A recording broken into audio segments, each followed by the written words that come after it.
Boom. Happy New Year and welcome back to Johnny Custom Glock's Frontside Press. Where we have a Frontside press. Frontside Press what? I don't know. She just asked, what do we do? So I thought maybe you skipped the intro of what we are. You just went straight to Johnny Glock or something. Oh. No.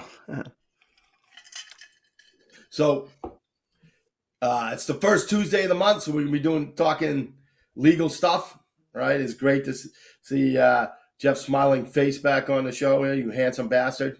Welcome back. All right. Like it, share, and comment. Don't forget to just comment that you shared, so it's not just Sean Hilton. His is the only one that comes up. So you gotta let us know in the comments that you shared. So we're giving away, a stand and the armor's block, the Glock armor's block, like just awesomeness. Okay. Sean says, "I win." Sean's not even supposed to be on. He sent me a text saying I can't be on tonight. Oh, well, just pretend I'm there. Excuse me. So don't forget to head over to YouTube, okay, and subscribe to Musings with MGL. Like, where are you at right now? Do you even know where you're at? So I'm still at 954. So before I took my extended leave of absence, I was at like 943. So I've actually picked up like 9 subscribers by not posting content at all for the last 2 months. And maybe that's the key, is to not post anything and you just get more subscribers. So I wanted to hit 1,000 before the end of the year. I got the 954. Obviously, life kind of interrupted my push for that, but I'm at 954. So yeah, if I can get another 40, let's see, I suck at math. That's 46. So I'm 46 away from 1,000. So you can go to Musings with MGL and subscribe to the channel. That would be really cool. I'm going to start trying to post up content again. Like I said, I haven't posted anything for the last couple of months for obvious reasons, but I'm going to start trying to put some content up there again, get back to keeping people up to speed on what's going on with the gun community. So subscribe, tell all your friends about it, and check out the content. So Sean said he's at dinner right now, and he had to pop in to make sure that you do the sponsors and the toast. All right, so first, we'd like to thank our sponsors. Johnny Custom Glocks, because life is too short to have a Glock trigger that sucks. Oh, I'm sorry. Our king sponsor. There it is. Johnny Custom Glocks, because once again, life is too short to have a Glock trigger that sucks. All right. He is the king of the Glock trigger world. All right.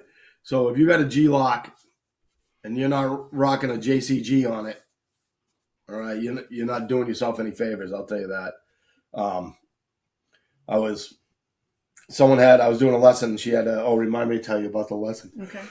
Very, very interesting person that we can't talk about on the air. All right, so remind me to tell you guys after we get off. All right. So she was using my 43X, and I was dry firing, I explained to her how the trigger works, and just like touch, prep. Oh, there's no prep. It's right at the wall. Then the reset is, just like, I'm like, maybe this isn't the best gun to teach you on, but yeah, just don't sneeze while you're holding it. No, it's not that. It's like this. I don't have light triggers on my guns. I have 3.5 pound triggers. Okay. But Johnny Glock he just hones them right to exactly how I want it. I don't want a lot of take up. I want it to go right to the wall, right? And I want it to break as best that a Glock trigger can do, right? And then I want it to punch back so I don't have to wait for it to follow my finger to get to reset to take my next shot. So it's not that, it's a 1 pound trigger.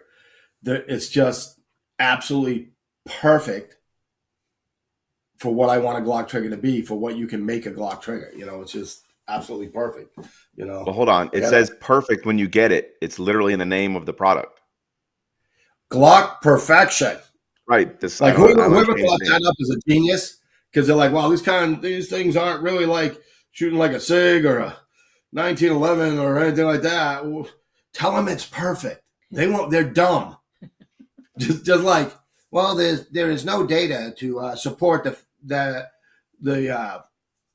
saying that it's President Biden's fault that all the immigrants are coming over the border. Like, I'm sitting there going, did she just say that? You know. Well, the problem is, well, not the problem, but the smart thing is yeah, when you use such a broad frame like perfection, everybody's got a different opinion of perfection. So you can't even sue them for lying because they could find Right. one guy on the planet that says, no, it is perfect. It's perfection. I wouldn't touch a thing on this block. And then they go, see, exactly how I not want lying a about gun. nothing. So yeah, you need to pick the broadest descriptor that you can give it, and then that way you're never going to be wrong. There it is. Smart. All Why right. they make Also, like to thank our man Sean, okay, at Smoke Show 3D for always hooking us up with the great gifts to give away, the stands and the armored block. And I'm telling you, if you haven't won one yet, like, first of all, I don't know what you're doing wrong. Okay. Maybe you're not putting comment that you shared in the comments. You're not subscribing to Musings with MGL. That's it. Because if you go over there and you subscribe tonight, you get an extra. You get an extra entry. You get an extra chance on a wheel. Right. And no, Sean, you can't unsubscribe and subscribe again. But you could go create another. Well, hypothetically, you could create as many emails as you wanted and then subscribe with these true/not true emails, and that counts as more subscribers. I'm not saying anybody should do that. I'm just saying theoretically that could happen. The YouTube world is tough. Times are tough in the YouTube world. Take it where you can get it. 46. He wants to get rid of that 46. 46 emails. You can crank those out in like a half hour. You never check them again in your life. He's saying this, right? And I'm drinking. And after this show, he'll be like, oh, look at that. I got 46 tonight. Yeah. Yeah. I got Phil McCracken at gmail.com. Right. Yeah. You know, some of the weirdest names. Gymnasium 941 at. I'll take it. All right. Yeah, lots of people watching. Remember, if you They go knew I over was to coming back. one's website, there it is. Yep. If you go over to the website and you get yourself an armor's block, which you should, use FSP10 and get 10% off. All right. So that's it. So everybody get their beverage of choice, and we'll get ready to do the toast. All right. Then we'll get into the wait till you hear this and see this part of the night. Things are getting crazy. Yep. Things are getting crazy. So James Northrop is watching. What up? Biden's America. Love it. Brother, happy birthday. It was his birthday the other day. Kenny and Cody Johns are both Hey. watching. We've got Alan, Lisa, Austin Kemp. All right. Lana's on. Is that your son calling you No, during the show? Hold on. Is that Bruce? Hey, I'm live right now. Thanks for watching, by the way. Whoever that is, tell them to subscribe. All right. I'll call you later. But Maria Misa's on. Did you see your sister's post? no, what was it? She got robbed. Who clean? Clean, yeah. They broke in. No, it was, well, I guess while they Walk- were there. Walked in, stole a bunch of little jewelry and stuff. And then apparently the same person went in and robbed another store.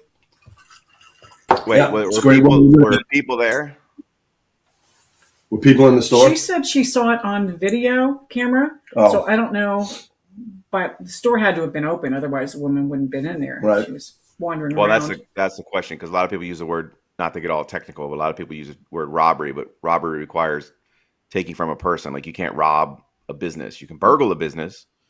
You can theft from a business, but you can't, quote, rob a business. So a lot of these people, somebody breaks into a business when they're closed at 2 a.m, steals a bunch of stuff, and they're like, we've been robbed. Or you come home from work and find your house is broken into, and you go, right, we've been robbed. No, you've been You've been burgled, is what you've been. You haven't been robbed. Rob is by force. If you break into a bank safe on the weekend when nobody's there, that's burglary. If you give a note to the teller that says, "Give me all your money," that's robbery. So, Okay. There's a difference between a bank robber and a bank burglar. Bank burglar, that's correct.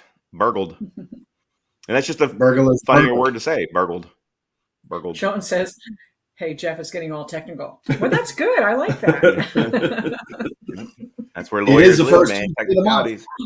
Technicalities. As the good man Mr. Reacher says, details matter. Details matter. Yeah. Hey, have you watched the second season on that?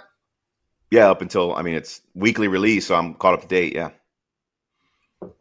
We haven't watched the second. I love that show. yeah. He's No, just it's such great. a goon. Yeah, no, that's a great show. Details I'm gonna do a matter. quick rant though. So I understand how TV. I understand what's happening in the TV world. So everybody used to have TV or cable, right? And they released the Yep. shows every week, like weekly, and you had to Yep. watch commercials. So everybody Yeah. started jumping from cable and went to streaming. Why? Because there were no commercials and you could binge watch all the shows because they dumped all the episodes at the same time. Now, every streaming service is releasing episodes once a week, and all of them have ads that you have to watch or pay to do it. So how in the hell is it any different now than it was 2 years ago when everybody had cable? Because everything is released once a week and you got to watch ads in the middle of your damn show. You might as well go back to You don't cable. you get to watch very few live things. Right. Like I don't know. The whole, again, for me, the whole draw of the subscription service, the streaming service, was you can binge watch your shows and not have to wait, and you didn't have to watch any Right. ads because you were paying a fee. And now every show gets released once a week and there's ads on every damn service. So might as well go back to having cable. But anyway, that's just my side rant. It's got nothing to do with guns. Cody says, "Why is a building called a building? It's already been built." It's There you true. go.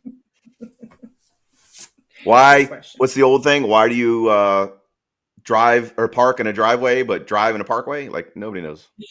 None of it makes any sense. Why do 24-hour stores have locks on the doors? Right? Why is there an interstate in Hawaii? That's good. All right, toast. Oh, that's right. Yeah, well, everybody's drinking, but we haven't toasted yet. We got off on side rants. All right, so ready? Everybody got their beverage of choice? Make sure I'm drinking out of the back of the glass, not the front. Oh, yeah. Here we go. There you go. All right. May the forces of evil become confused on the way to your house.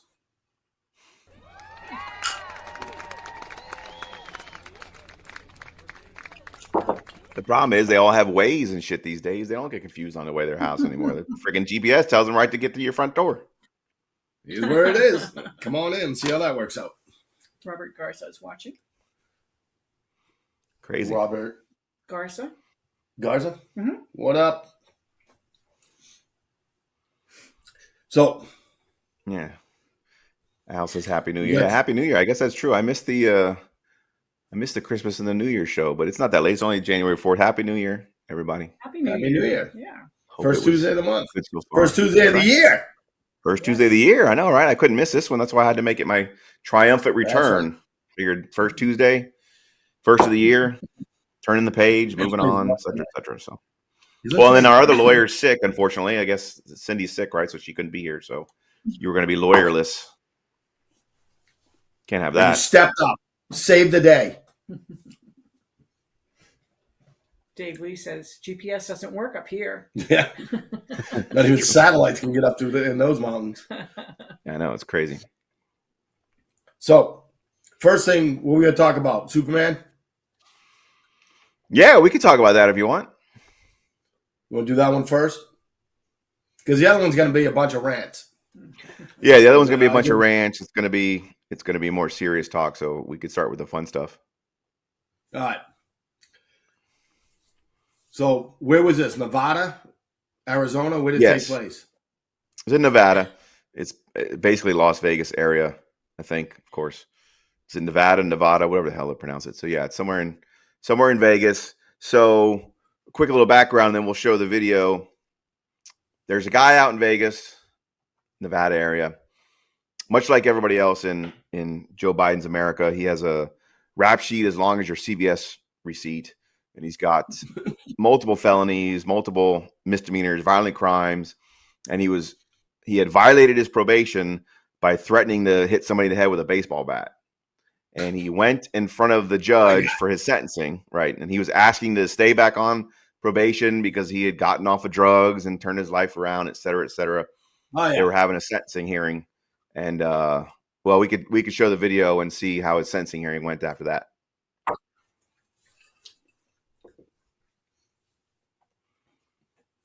Thank you. I appreciate that, but I think it's time that he gets a taste of something else because I just can't with that history. In accordance with the laws of the state of Nevada, this court.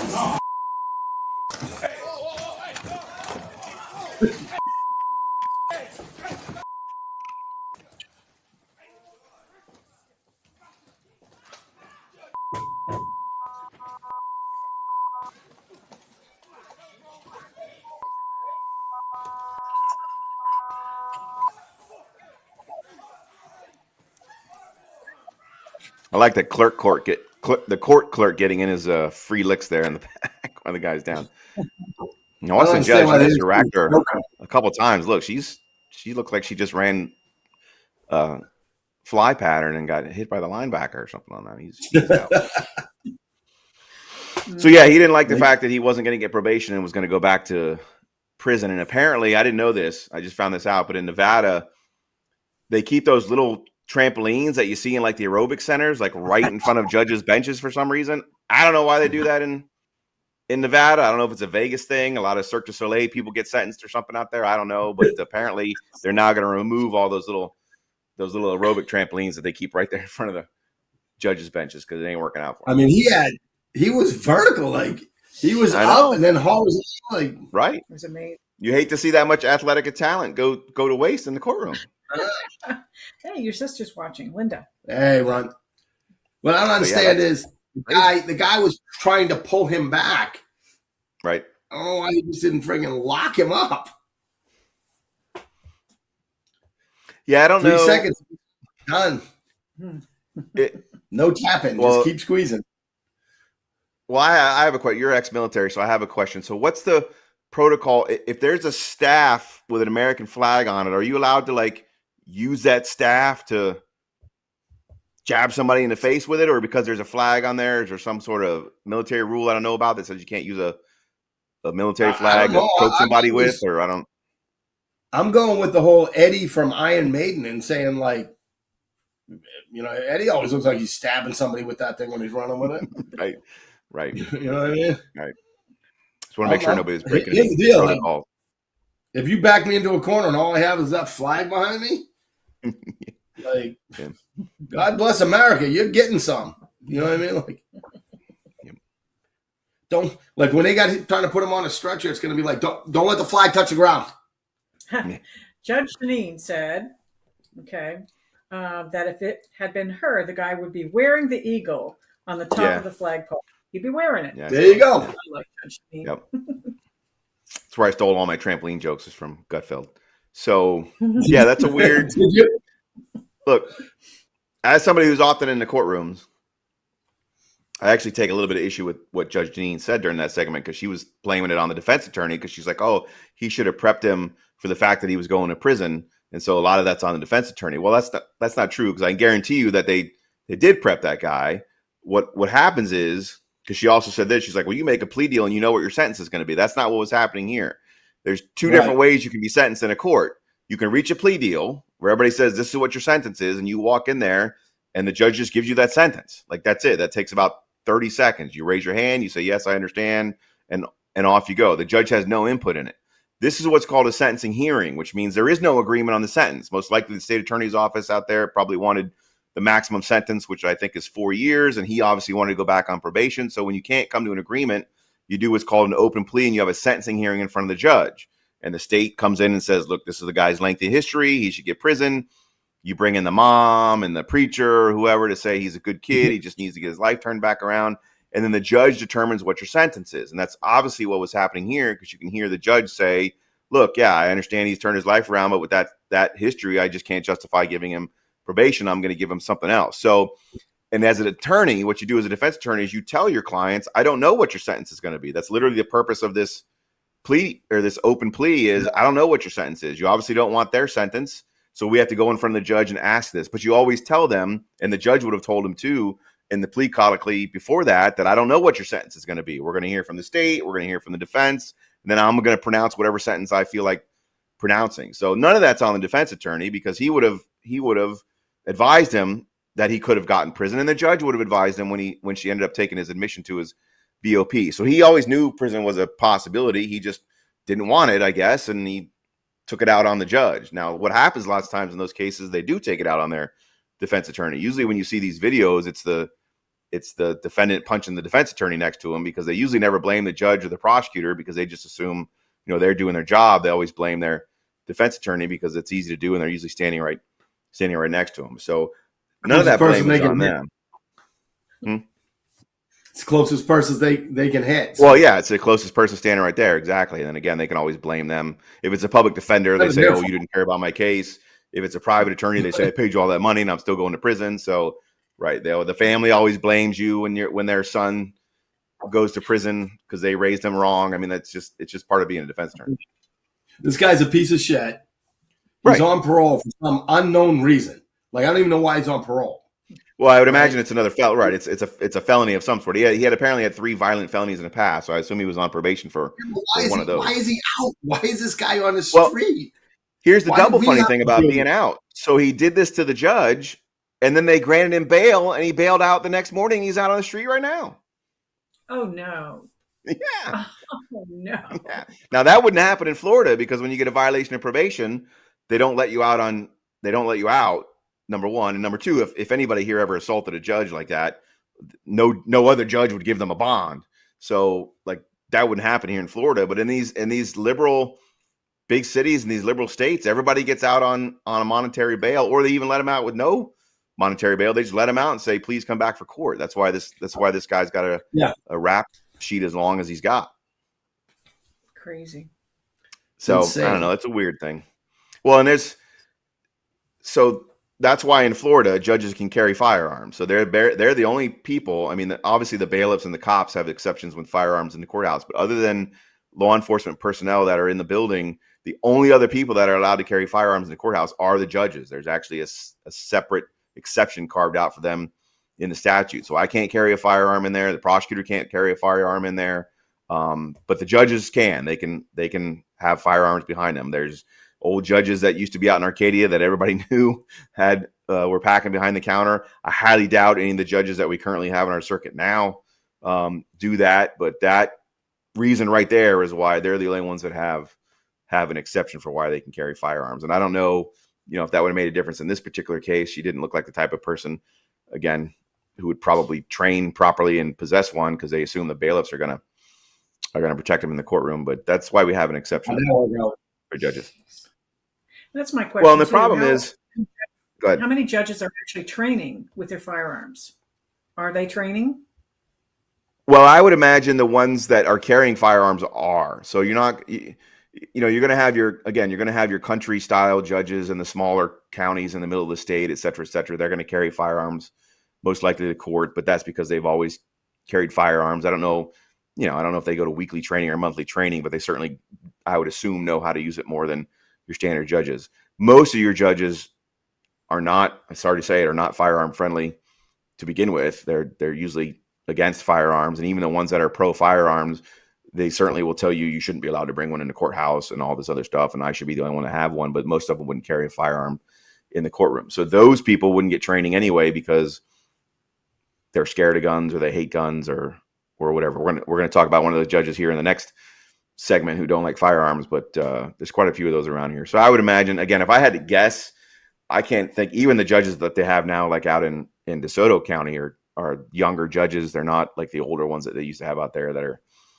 the one judge out there used to wear his cowboy boots, and he'd have the spittoon thing next to his freaking bench, and he'd be spitting his tobacco in there while he was sending you to prison for life. So things are a little different Yeah, things are a little different in certain counties in the state than other Get counties. a little gallow pole up on it. Yep. You got a little the gallows up there. Yeah. Oh, what are you going to plead to today? Yeah. Hanging judge. Well, and if that guy was Yes. open pleading in front of one of those judges, he knows he's going to prison. So that wouldn't have been a question for him. So yeah, look, that's something that could happen, and I'm surprised it doesn't happen more often. Quite frankly, I mean, I've seen people yell and scream and get dragged out of courtrooms. I've never seen anybody actually physically attack like that. But I'm quite frankly surprised it doesn't happen a lot because it happen more often. Because if you ever spend a lot of time in a courtroom, if you've ever been to one, it's not like there's a lot of distance between things. I mean, you can see in that video, he's right there because his podium is basically right in front of the judge. So the courtrooms aren't big. So when you go into a courtroom, the podium where the defendant stands is usually only about 3 or 4 feet away from the judge's bench. And then they're right next to you. And then 2 feet to the right of them is the prosecutor. So within a half a second, they could basically punch any of the officers in the courtroom. I don't mean bailiff officers, but I mean like legal officers in the courtroom, because everybody's within arm reach. And it's not like the bailiff stands directly in front of them, between them and the judge, because they actually have to be out of the way so the judge can see the person, interact with the person, make sure that the person understands the questions that they're asking. So what happens is you have 2 podiums where the attorneys are standing and then the defendant is right next to the attorney. Then you have the judge in front of them, and the bailiffs, one of them does usually stand behind the defendant over here. And then the other one is always standing over here by the clerk. So there is literally in our courtrooms nobody between the defendant and the judge. And I don't care how fast the bailiff is. If the guy goes ahead of him, he's not going to catch him before he gets up to the bench. Now, most benches, as you've seen in that video, are up high. So your average person ain't doing a Michael Jordan leap over the bench like that to beat the crap out of somebody. I mean, that was just a miraculous video. The guy had some burnt. His adrenaline was pumped up or something. I don't know what was going on there, but it would take more than the average person to leap over the judge's benches the way that they're kind of set up. So that's kind of why they don't worry about being in front of them, because they just think that they can't physically get to the judges, which is why they stand close to the attorneys. But right out there, obviously, you get the 1 in a million defendant who does squats 5 days a week, and all of a sudden up he goes. So I'm surprised it doesn't. And look, to be honest, a lot of the courtroom is monotonous. You know, most of the bailiffs are retired law enforcement officers. Yep. They're in the drop program. They're just waiting for their time to click off, and they're vigilant. But if you're in there every single day for 8 hours a day and nothing happens, you get complacent. It's like being a lifeguard at the beach or something, and eventually you just stop watching the water because nothing's going to happen. So I think lots of times, they're just not paying attention, because 99% of the time nothing happens in the courtroom. So it's just one of those jobs that you kind of have to. I think they should kind of have to constantly cycle those people through so that they keep them fresh and keep them know what they're doing. But again, a lot of them are just old retired guys. They sit in a chair in the corner. Now, when you go to criminal court, what's funny to me is when you go to criminal court, they take it more seriously, obviously, because they're assuming they're criminals. So they usually have more bailiffs. They're usually the younger ones, more athletically fit type bailiffs. You go into family law court, and it's the 88-year-old guy that weighs 300 pounds, and he just sits in the chair. But it's been my experience that family law court is way more dangerous than criminal court, because the emotions in family court are freaking through the roof. I mean, you're taking somebody's kid away. It's one thing if you're a drug dealer and you're going to go to jail. Most of them consider that's part of the business, and it is what it is. But if you think you're a normal person and all of a sudden the judge takes your kid away, that to me is more dangerous of a situation than being in criminal court. And they put the most unqualified people usually in the family law courtrooms as bailiffs, because they figure, it's just family law court, it's civil, nobody cares. So it's a weird dichotomy over there. But anyway, that's a courtroom. In case everybody's in a courtroom, that's what happens. And I can't carry a firearm. I can't carry a knife. I'm not allowed to bring any weapon at all. I can't even bring one of these kind of cups into the courthouse. If I try to bring one of these in, they'll tell me to go throw it away. I can't bring it in. I've been an officer of the court for 20 years. They all knew who I am. I cannot bring this into the courthouse because it might be a weapon. So I got to stand there with my pen and hope John Wick style I can kill 3 guys with my pencil. Otherwise, I'm gonna get my ass kicked before Jimmy the bailiff comes over and saves me. Now I won't get my ass kicked because I know what I'm doing. But imagine you're a 90-pound female public defender and you're standing next to one of these 200-something pound guys, and he's pissed off that you screwed up his case or whatever. And I mean, I'm just surprised it doesn't happen more often. They don't really take the proper precautions in my mind. But anyway, that's my secondary rant for the day. All right. That's why we should be allowed to carry in the courthouse. If you have a concealed carry permit and you got the right training, you should be allowed to carry in the courthouse. At least carry knives, a bunch of them. Something. Billy Club, I don't know. All right, so even if I bring in my metal cup, I can smack the guy in the face with it, but I can't. no, because you may smack somebody in the face with it. Right. No, when my wife was alive and had her cancer and we had to go to court several days for trials, she has to drink water all the time because the chemo was making her dehydrated. So she would bring her big thing and they wouldn't let her bring it in. She'd been, again, an officer for 20 years. She's going through chemo and we're trying to do a week-long trial and they would not let her bring her freaking thing in. She had to drink the tap water pitcher that they leave on the counter because of how stupid they are about their security there. But then they don't provide you the right security with the bailiffs and stuff when something happens in your courtroom. It's kind of a pain in the ass. Anyway. All right. Rant over. Before we move on to the next one, like, share, and comment. All right. Go over to YouTube. Let's get rid of that 46. We need at least one person to go over there. Tell your friends to sign up. Come on. Like if you're carrying concealed, you should be signed up. Yeah. You know, you should be following him so you can find out what's going on. Like that's where I go for my information. So once again, don't freaking call me. Just call him because I got to call him. I don't want to be the middleman. Call me about something else. All right. So we got another one, right? And this is local, right? Where was it's this? Charlotte County. Yeah. All right. Charlotte So we don't have a video for this, right? No, I don't think so. It's just a story that's making the rounds. Go ahead. Give it to him.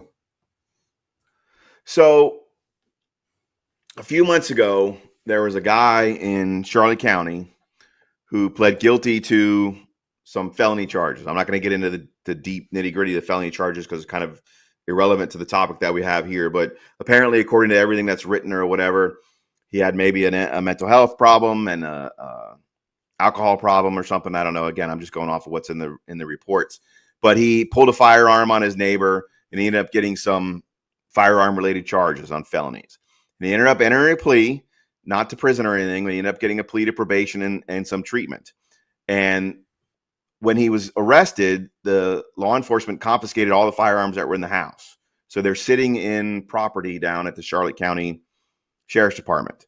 Now, he lives with his wife, so he doesn't live alone. He lives with his wife. And then he also has a son. His son doesn't live here. He lives in another state, but some of the firearms allegedly actually belonged to the son, and they were just at the dad's house. So when he got arrested, Sheriff's Department took all of his firearms from the home. When he entered his plea, the judge said, as a condition of your probation, which is true, you cannot be in possession of a firearm. So in Florida, if you're on any sort of probation, felony or misdemeanor, one of the conditions is that you, the probationer, cannot be in possession of a firearm. But this judge said you can't have any firearms in your house. Not only can you not be in possession of them personally, you can't have any firearms in your house. And so the wife stood up and said, well, hold on, wait a minute. I live in that house too. I'm not going to be on probation. I have Second Amendment rights. I want to have my guns back. And as a married couple, those guns are just as much hers as the husband. So she has every right to them as well. And so she told the judge that she wanted the firearms back.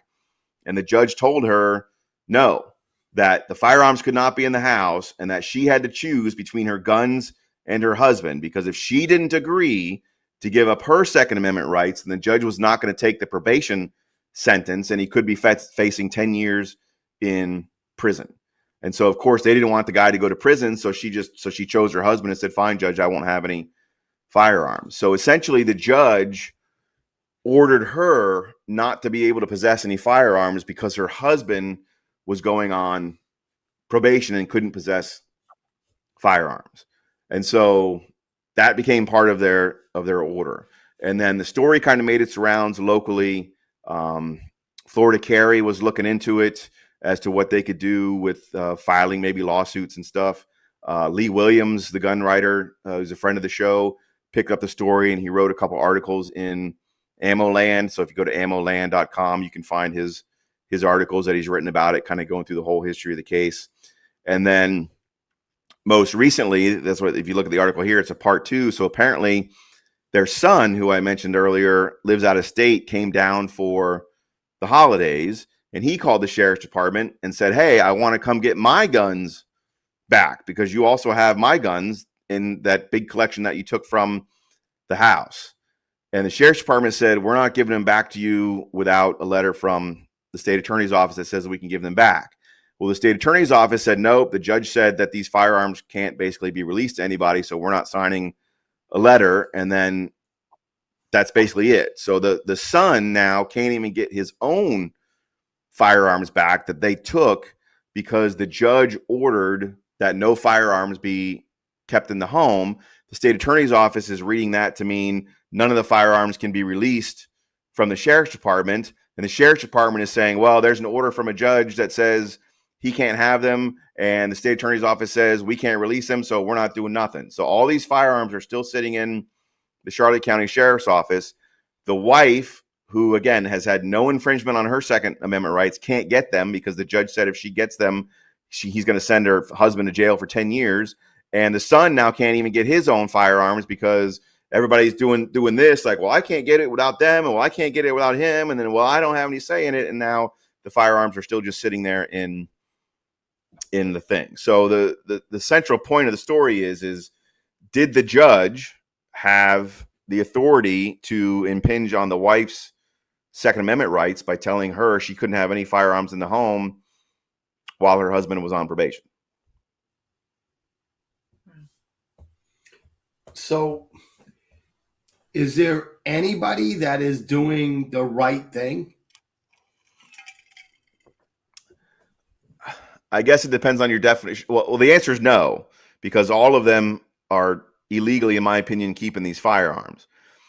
The sheriff's department does have at least a valid defense because their position is that the judge did do this. They may disagree with the judge, but judges are basically like gods, for lack of a better term. When they issue an order, like everybody's going to follow it, because if for some reason they gave the firearms back and the judge found out, the judge could haul the sheriffs in and hold the sheriff in contempt for violating his order by giving these firearms back to the people. So I'm not saying I'm on the side of the sheriff's department, because they could have, the moral fortitude to say, yeah, I don't think we can keep these. I'm going to give them back. And if you have a problem with the judge, then I'll see you in court. I'm not surprised that they're not doing that, because most sheriffs wouldn't. But they at least can point to it's uncontroverted that the judge made this statement in court and issued this, what I believe to be an unconstitutional order in this guy's case. Now, the state attorney's office, I think they have a little bit more authority to tell the sheriff's department to maybe release them, but they're claiming the same thing, that it comes back to the judge. So they're both, I guess, cowards, for lack of a better term, because they won't stand up to the judge and do what's right. But by the same token, in all honesty, a judge in this case did issue an order, and so it does need to be fixed in court. So what they keep saying needs to happen, which is probably technically true, is somebody needs to file a motion and go in front of the judge and ask the judge to change his order and give these firearms back to the wife. And then if the judge says no, then they can appeal the judge's order at that point to maybe the second DCA and say, hey, this judge can't do this. And then it can even go all the way up to the Supreme Court. But what you have here essentially happening is that when you're a defendant and you enter a plea, the court has jurisdiction over you. Like, that's it, because you're subject to the jurisdiction of the criminal court because you're the one facing criminal charges. They don't have any jurisdiction over anybody else. They can't order anybody else on the planet to do anything in that case except you when it comes to your sentence. I mean, theoretically, like, let's say a witness didn't show up for a deposition, you can file a motion for contempt and the judge can hold that witness in contempt for violating their subpoena. So they can do things to other people, but only when there's things in front of them, like a witness subpoena, et cetera, et cetera. But they only have jurisdiction over the defendant. So what the judge did here was he exercised jurisdiction over the wife by telling her she couldn't have her own firearms in the house because of what her husband did. You can't do that. That's unconstitutional. He couldn't do that to you. That'd be like saying, oh, Mike McGowan can't have any firearms in his possession now because I'm putting Joe Smith on probation. Like it doesn't matter. When you go on probation, I get this question a lot. People call me all the time. Well, my roommate is now on probation, or my husband got arrested for a DUI and he's on supervised release and they told him he can't have any firearms, or my new husband is a convicted felon and I have guns in the house. What does that mean? Law enforcement and probation and all of these anti-gun government agencies will always tell you that you can't have firearms in the house. Like they'll just straight up lie to you. It happens a lot in risk protection orders too. They come to the house to serve a risk protection order on a husband and they tell wife, give me all the firearms in the house. You don't have to do that. They have no authority to take firearms other than ones that are in the physical possession of the actual person that they're getting a risk protection order on. But they always show up at the house and lie to you and say you can't have any firearms in the house. So they will flat out lie to you and tell you you can't have any firearms in the house. That's not true. Again, they only have jurisdiction over the person who's subject to the court. So if person A gets arrested for a DUI and is put on supervised release that says you can't possess firearms, that person can't possess firearms. But that doesn't mean the roommate and the wife or anybody else in the house can't have firearms, because the court can only enforce it on that person. What you need to do, what I always tell people to do, obviously, is you have to make sure that that person can't possess that firearm. So put your firearms, if you're a wife, put your firearms in a bedside safe that husband doesn't have the code to, or that's got your fingerprint on it and not him, et cetera, et cetera. If you're driving in the car, make sure you have your firearm on your person, not in the glove compartment when your husband's sitting in the passenger seat. If you're trying on dresses, don't put your gun in your purse and hand it to your husband and say, hold this while I go to the dressing room, because now he's in possession of the firearm.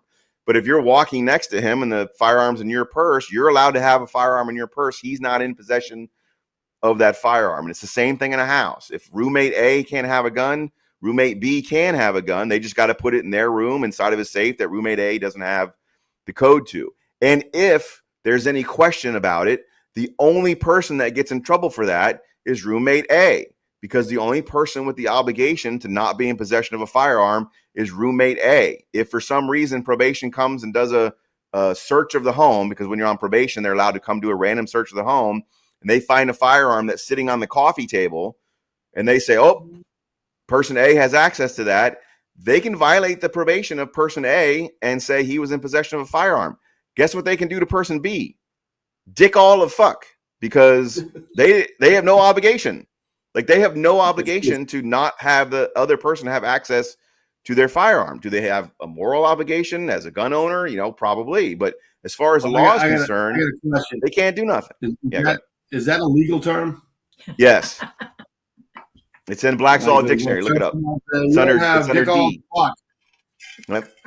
It's under D, the Black's Law Dictionary. So yeah, they can't do anything to that person. So what I always tell people is, look, the obligation is on the other person.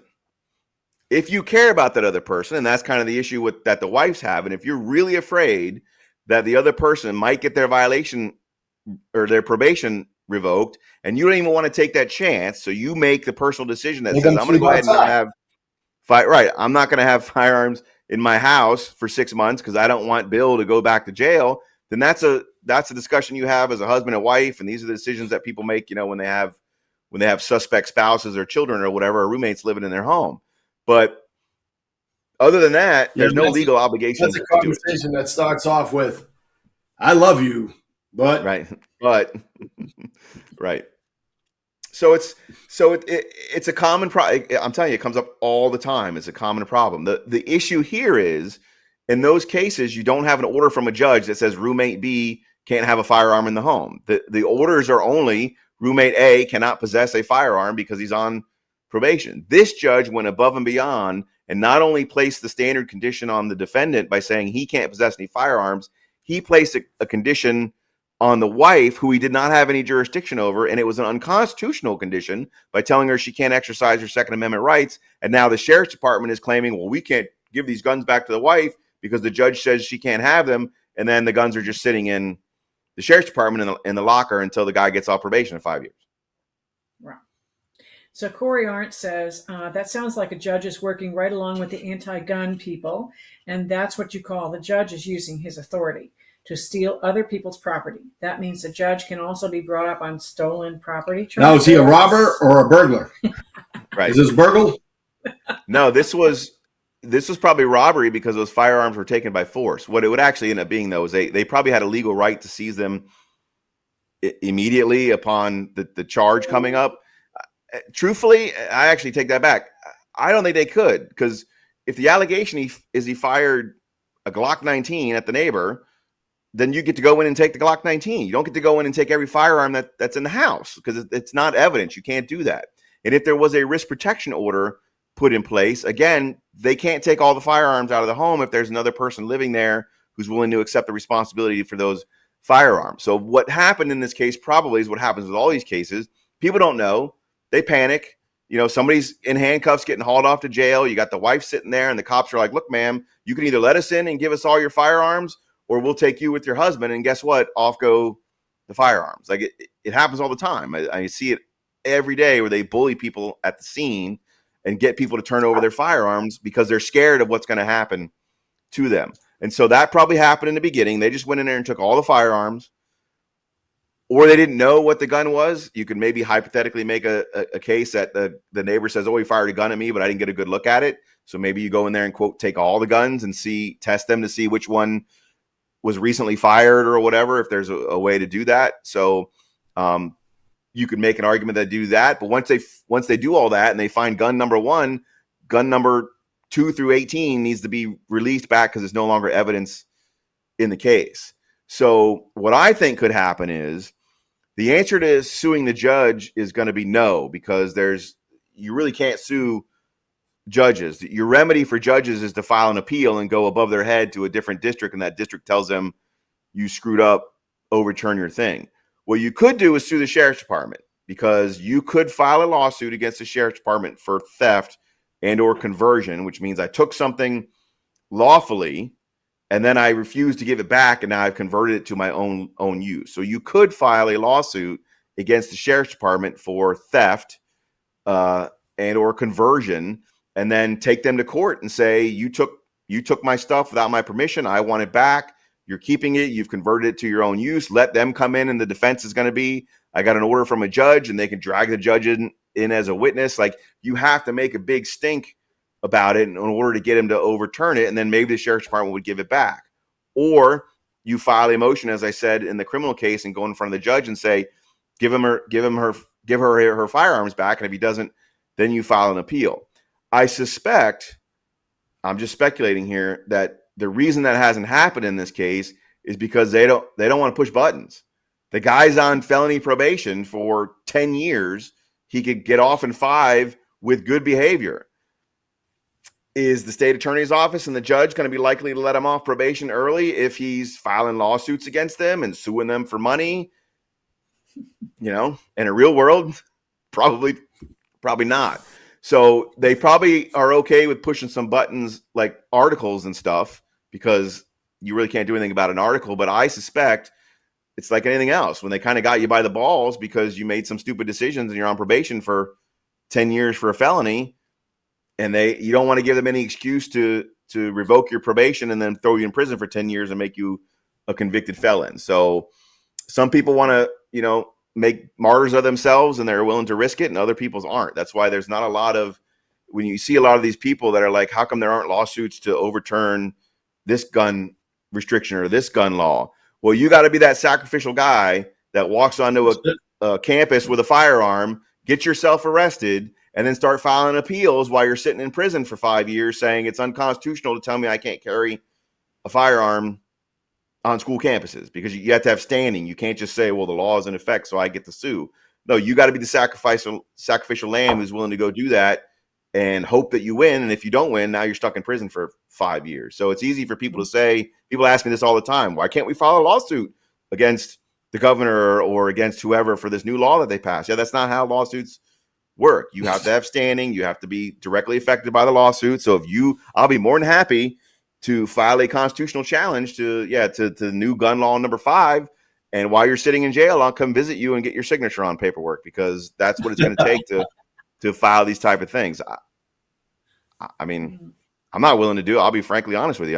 I'm extremely pro Second Amendment, obviously, but I got a kid, especially now being a single dad with a kid. I'm not going to prison to try and prove a point, and most people aren't going to. So that's probably why nothing has really happened seriously here that could actually affect change in this particular case. But it's a really good example of what we face in the firearm community when it comes to courts. The judges don't know the law, prosecutors don't know the law, a lot of the cops on the street don't know the law, and they get a little bit of power and they just start doing whatever they want. And unless you're willing to go the distance to fight that, then you're not going to have firearms for 5 years. They're going to have to wait it out.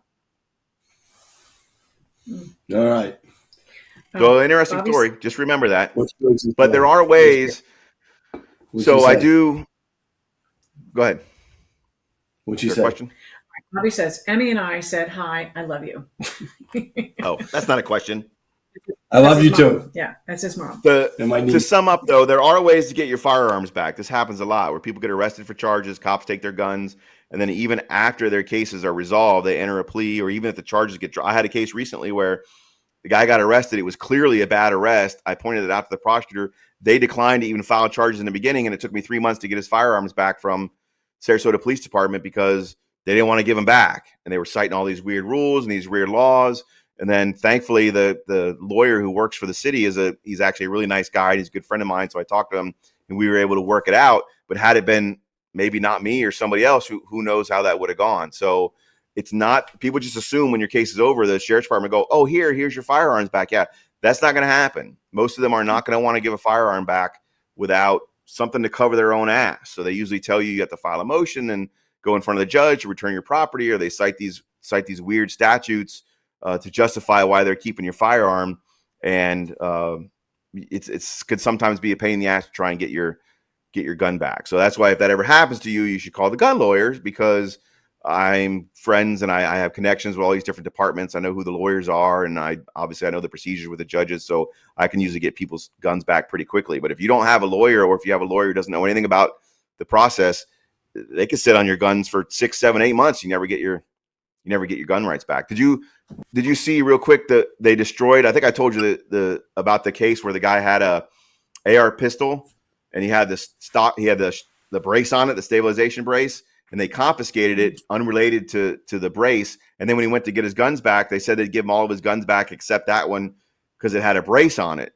And so he was one of the members of these alleged classes where he belongs to this group and part of a lawsuit. And he's like, I need to get my guns back. Yeah, they wouldn't give it to him back. What they did was they ended up separating it. They gave him the pistol back, and then they destroyed and melted down his brace because they wouldn't give it back. So, and that's another case. People are all like, oh, just sue. But again, you want to spend $5,000, $10,000, $15,000 on a lawyer over a $50 brace or $120 brace that currently is technically still illegal. When you go buy another one when they become unillegal, most people aren't going to sacrifice themselves like that. So make sure you call the right people if you need to get your firearms back. You can call me, email me, whatever. I do it all the time. MinnesotaGunLawyer.com, Musings with MGL. I'll probably do a video on this story. Actually, that'll be the first one to do coming back from break, because it's an interesting case. All right, we're gonna do the here we go. wheel. So you got like, share, comment. All right, we're getting ready to. You got like 2 more minutes before we wrap this up. And you got 2 more minutes to go subscribe. So don't forget. You know YouTube and subscribe. How many emails you can create in 2 minutes? I bet you can create like 5 or 6.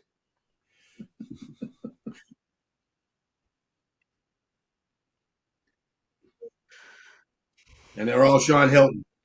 Right, I was gonna say. Yeah. Mm-hmm. Cody.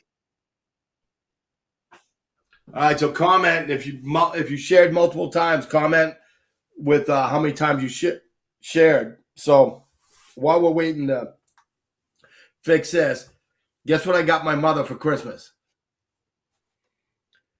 A rapid Johnny Glock safe. trigger. Oh. Nope, a rapid safe. Do you know why? Say rabbit? Like you can put your bunnies in there? No, like fast. Rapid. Bunnies are fast? They wrote a whole book about it.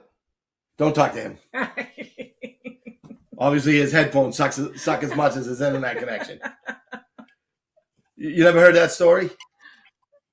I don't think so. My mother calls me up and says, Michael, I need to go get a safe for the Glock. And I'm like, Ma, get the Rapid Safe, the Hornady Rapid Safe.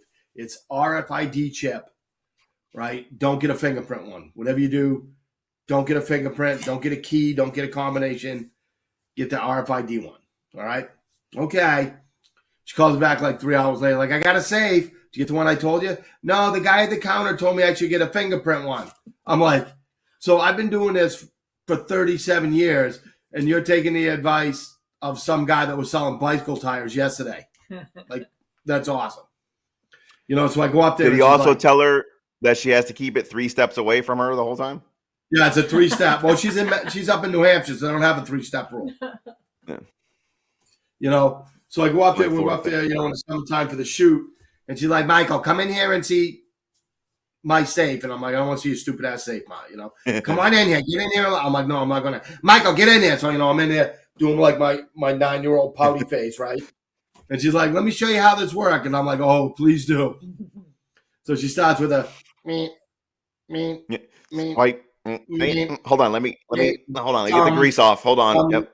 Yeah, and then she's like, I'll just get the key, and I'm following her behind. I told you not to buy the stupid ass safe. So for Christmas, I was looking through, and they had the big handgun one, okay, for $99. Damn, that's a good deal. I'm like, Yeah. I'll get one of those. And then I screwed up the first time, so one came to my house, so I'm just like, all right, I'll just take it. And then I got her one that had it shipped to the house.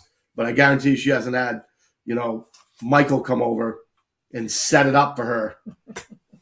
Like I told the both of them, you need to set the safe up. Mm-hmm. So do you have it set up? She's still watching. You need to set it up. If the RFID, swipe it over. But so do you keep that next to your bedside? Like, where would you keep the RFID so you could get it real quick that a burglar doesn't get it? Well, I have it, like, not to give away. Well, you're not telling me where you keep it. I'm just saying, like. Well, this is what you get. You get stickers, right? You're supposed to put them on your phone or your remote. Yeah, I've seen those. You put them on your phone. You can get a wristband thing sometimes. Get a wristband. Yeah, put them on your keychain. Yeah. Right. And I got my wristband set up to do multiple saves. Like I'll send you the video. You know, it's like touch this one, touch that one. Like, yeah. I mean, I've got one that I may or may not allegedly have a bedside safe, but it does all of it. You can either do a print, finger, or a combination, or the RFID. I'll be honest, right now it's set as a combination because I don't like the finger point ones either because they never work. But I was concerned about the RFID because I'm thinking, well, yeah, I'm not going to sleep with the RFD on. I keep my keys in a completely different room. So I was just trying to think logistically where I'd keep a key fob for that. Yeah, I'll have to think about it. We'll talk about it after we get off this. I'm not opposed to it. It's set up. I don't have to worry about it. If you break into my house, I'm not getting a handgun out of a safe. I'm coming downstairs with a 9mm AR. It's got infrared. I mean, you know, I got, you know, nods, right? And you don't have a thumbprint for your AR? What's that? You don't have a thumbprint for your AR safe? No. Like, here's the deal. I'm going to be naked, so it doesn't matter. So break into my house anyway is what you're saying. The only thing I'm wearing is my helmet with night vision on. All right, that's it. Mm-hmm. Like, I'm purposely going to get undressed. So when I come downstairs, that's what you're facing. Hey, man. So go ahead. Is it worth it to you? Go. I thought you were still counting shares or something. We're waiting on you. First one. This is for the stand. Whoa, look at all those names. Wow. I can't even see it. We're going to have to take her word for it. Spin that bitch. Sean, Mike. Oh, cool. 75 Sean Hiltons. Al. No, it's John. Oh, how about I can't even see what line it's on. Look at that. John Darley. Nice. Congrats. Write that down. We got to get his info. So this one's for the armor's block. Spin it.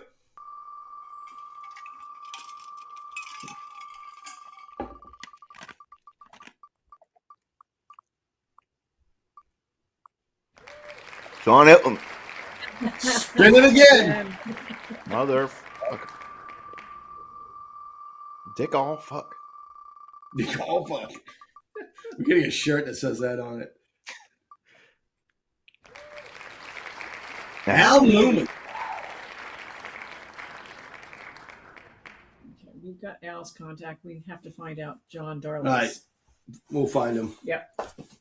All right, we're good. All right, that's it. So now that the legal rant is over, all right, it's good to have you back. It's good to see your face. Yeah, I just want to thank everybody for all their kind wishes and giving me the time and space, and thankful people checking in on me. And I've had a lot of friends step up and help me out, help my kids get through all this. So we're doing okay. In case anybody's wondering, we're doing the best we can, taking it day by day. So I'm ready to kind of jump back into things and be here with my second family on the front side press. So thanks for giving me the space that I need and being there for me and helping me out. And then I look forward to seeing everybody again every week. All right, don't get off. Stay on. Come on. All right, play music. Take us out. Bye, guys. Peace. Thank you.